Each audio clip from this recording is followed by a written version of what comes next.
Welcome to MarineMax Huntington. My name is James Duncan. Today we're going to walk through Scout's 19.5 Sportfish. Starting here off the transom, we have Yamaha's 150 XCA, which is the digital throttle and shift.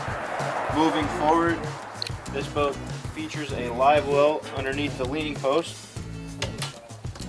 We have the Fusion stereo here at the dash. Scout gives you plenty of room to add a GPS unit if you'd like.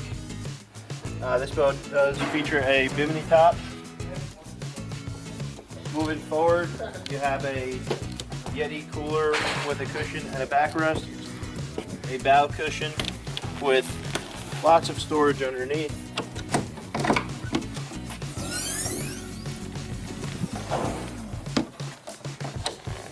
Also your anchor locker here at the bow. This boat does have cup holders with rod holder insert as well. This boat is a Scout white hull side color. That's it for today's walkthrough. Give me a call, James Duncan at MarineMax in Huntington. Thank you.